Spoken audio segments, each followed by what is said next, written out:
ఖమ్మం జిల్లాలో అధికారుల డొల్ల పనితీరు బయటపడింది. బ్రతికున్న వృద్ధురాలు చనిపోయినట్లు రికార్డులో ఎక్కించారు అధికారులు. ఈ ఘటన రఘునాథపాలెం మండలంలో చోటు చేసుకుంది. 2 ఏళ్ల క్రితం రాములమ్మ భర్త చనిపోయాడు. వితంతు పింఛన్ కోసం దరఖాస్తు చేసుకుంది. అప్పటి నుంచి పింఛన్ వస్తుందనే ఆశతో ప్రభుత్వ కార్యాలయాల చుట్టూ తిరుగుతూనే ఉంది. చివరకు అసలు విషయం తెలుసుకుని కన్నీటి పర్యాంతమైంది. అధికారులు ఆన్లైన్లో మరణించిన వ్యక్తిగా నమోదు చేయడంతో రేషన్ బియ్యం కూడా నిలిచిపోయాయి. ఆ విషయం తెలియక పాపం రాములమ్మ 2 ఏళ్లుగా ప్రభుత్వ కార్యాలయాల చుట్టూ చెప్పులెరిగేలా తిరిగింది. విషయం బయటపడడంతో మా తప్పిదం కాదంటూ పంచాయతీ మండల అధికారులు తప్పించుకుంటున్నారు.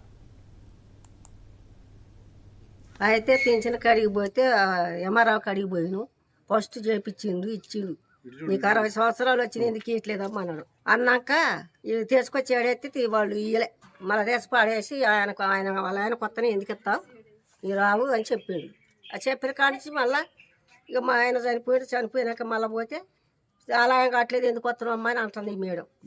ఈ మేడం చుట్టే తిరిగిన 2 సంవత్సరాలు బట్టి. ఏ మేడం? ఇగోది ఎక్కడ పంచాయతీ ఆఫీస్ చుట్టే తిరిగిన.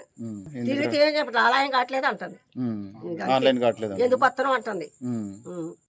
నా పేరు బలరాం, అది రఘునాథపాలెం ఎస్సీ కాలనీ. మా అమ్మ పేరు రాములమ్మ. పింఛన్ కోసం 2 సంవత్సరాల నుంచి తిరుగుతుంది మా అమ్మ.